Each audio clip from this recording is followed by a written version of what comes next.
My self Pankaj Jain, assistant professor law, BCS government PG college Dhamtari Chhattisgarh. आज मैं विधि भाग 1 द्वितीय सेमेस्टर के छात्र छात्राओं को उनके पाठ्यक्रम हिंदू विषय के एक महत्वपूर्ण टॉपिक सेवायत एवं महंत के विषय में प्रकाश डालूंगा। जैसा कि मैंने आपको पिछले पीरियड दान और धर्मदाय में बताया था कि विन्यास या जो धर्मदाय होता है वो किसी धार्मिक या परोपकारी प्रयोजन के लिए किया जा सकता है। उसी तरह सेवायत वह व्यक्ति जो मंदिर में संस्थापक के द्वारा नियुक्त किया जाता है।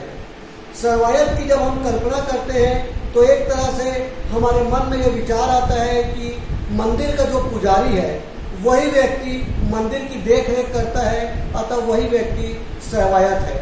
तो उसी परिकल्पना के आधार पर सेवायत वह व्यक्ति होता है जिसकी नियुक्ति संस्थापक के द्वारा की जाती है। सेवायत वह व्यक्ति होता है जो मंदिर में देवता का सेवक भी होता है और देव मूर्ति का प्रबंधक भी होता है।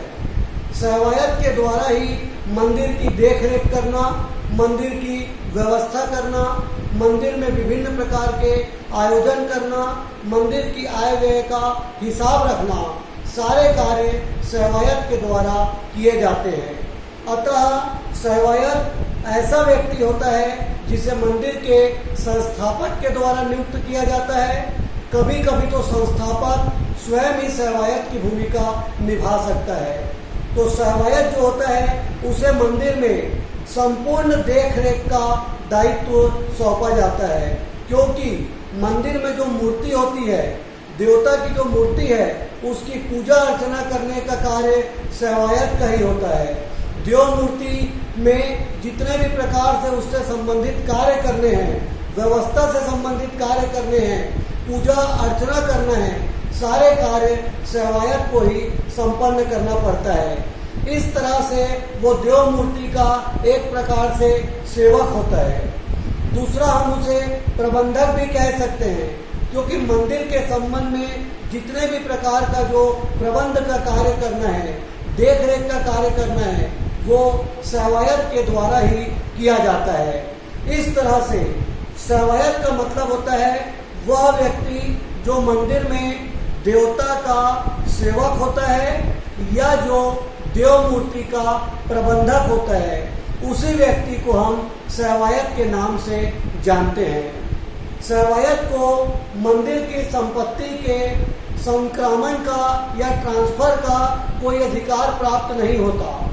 उसे यह अधिकार नहीं है कि मंदिर की संपत्ति का वो अन्य संक्रमण कर सके, लेकिन फिर भी यदि विधिक आवश्यकता हो तो ऐसी स्थिति में वे मंदिर की संपदा का संक्रमण कर सकता है। इसी तरह महंत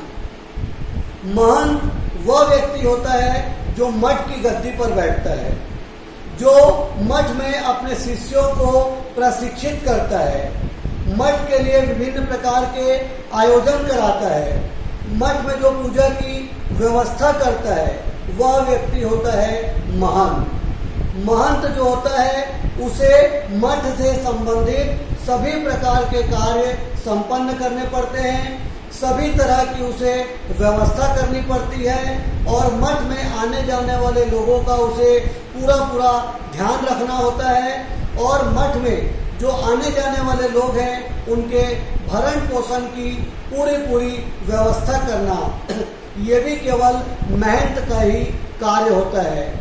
महंत को भी संपत्ति के संक्रमण का अधिकार नहीं होता, किंतु अत्यंत विधि की आवश्यकता होने पर यह अधिकार उसे होता है और सेवायत की तुलना में उसे कुछ ज्यादा विस्तृत अधिकार प्राप्त होते हैं। तो इस प्रकार मठ की गद्दी में बैठने वाले व्यक्ति को महंत के नाम से जाना जाता है।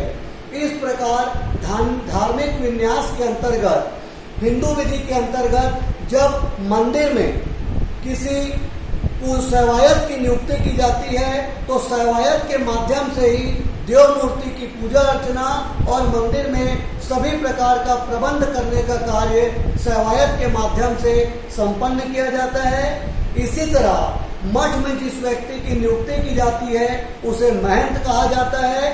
महंत के द्वारा ही मस्जिद का पूरा देख रेख करना, वहाँ पर विभिन्न प्रकार के आयोजन कराना, वहाँ की आय व्यय का हिसाब रखना और मठ में आने वाले लोगों के भरण पोषण की व्यवस्था करना, ये कार्य महंत का होता है।